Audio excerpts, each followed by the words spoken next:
start in honors programs in places, right?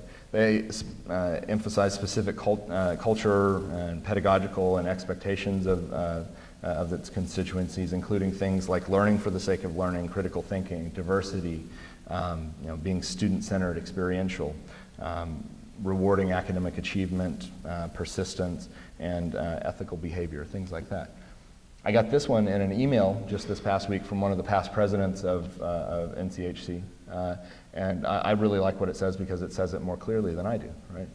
What distinguishes honors education is its long history of learning-centered approaches within and outside of the classroom, so that's that curricular and co-curricular piece, which employ active, creative, experiential, reflective teaching and learning strategies. So those high-impact things that we're talking about. It goes beyond what students learn to how, why, and when they're learning those things. So, I went one too far. That the article that you read, honors selection processes, right? Here are some questions for you to think about as we're about to head into our discussion, right? What are the assumptions that the article is making about what an honors student should be like? What are those assumptions? Is it focusing just on the achievement? Is it looking at some of these things outside of class that we're talking about? How is the school going through the process? And I think in this case it was the Penn State Schreier Honors College. How is the Schreier Honors College going through this process of selecting honors students? Do you think that their process is going to select the students that they say that they want? So, you're critically evaluating the process that they're taking. You're saying, okay, here's what they say they want. Here's how they say that they're going to try to get it. Do those things match up? So, you're going to have the rest of our meeting time to break into your family groups and discuss your thoughts on the questions, as well as any others that you might have raised. Again, that Twitter feed, as you come up with questions, you can put those out there. Hopefully that will spur some discussion. And real quick, before you start moving, I don't want anybody to miss this, you will have a weekly journal assignment that you can find instructions for how to set that up on the ePortfolio site. If you already have a blog or something, you can post it on there if you don't mind sharing it. If you're not comfortable with putting things on the web, you can give that to us in hard copy. But we do hope that this is something that will be part of your portfolio. So your journal entry this week should answer the following questions. And I'll pause while you get ready to write.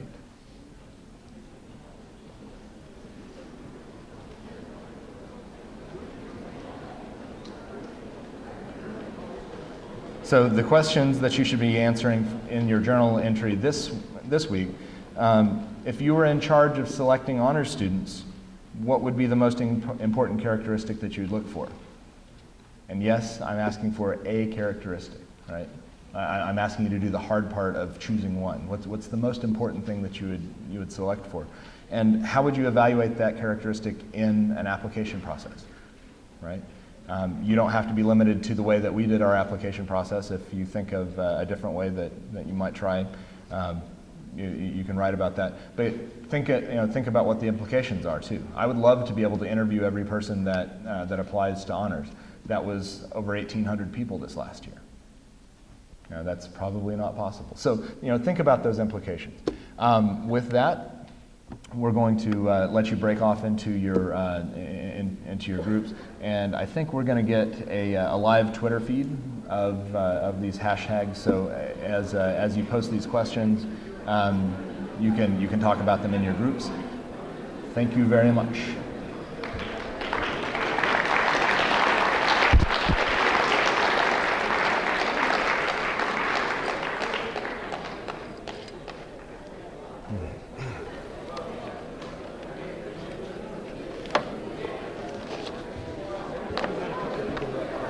Oh, okay. So they don't know who the family is, myself.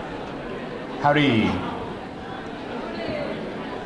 Dan said that there's a couple of people that might have questions that need to be addressed now and not through this format. Are there some questions that we need to raise? Yes, ma'am. Yes. I'll repeat it, and your PAs and your essays should have it as well. But your journal entry prompt is: if you were in charge of selecting students for honors, what would be the most important characteristic that you would look for? And how would you evaluate that characteristic in an application? Any other questions? Yes? Excellent question. It's a nice segue. If you don't know who your family is or who your PA, that's peer advisor or SA, sophomore advisor is, Dan has got a list right down here. You can see Dan. And Eliana has got a list over here. And PAs and SAs, or PASAs as we like to call them, if you would go ahead and take your groups into your discussion.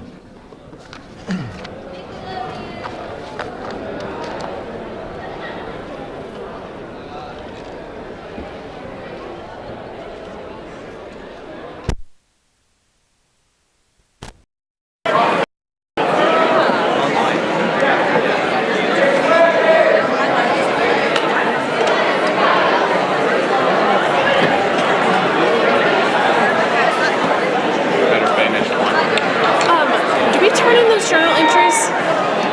You'll have them like as far as a blog entry on your e-portfolio. So you won't necessarily turn them in like here you go, teacher, turn them in.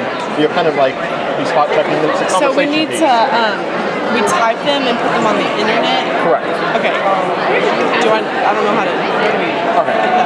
Like if you go to I think John said on the email like the Google Sites, so you can set with a template for the e-portfolio. Okay. If you have other questions about it, send us an email or send me an email so I can go to. Because I missed the meeting last week, and I also So it's needed context in terms of- right. I also needed that Where are you from? book or pamphlet that they gave out. Do you have an extra copy of that? Thank you so much. There you go. And then I know Jamaica had the actual syllabus and everything. So if you still need I got someone to email me the syllabus. Okay, so you're good on that I front? have that. Good, Yeah. good. Okay, thank you. if you need to know who your SA or JA family is, I do know that. That's what they Okay. put on the outside of our door. correct. I just don't know where they're. That's okay.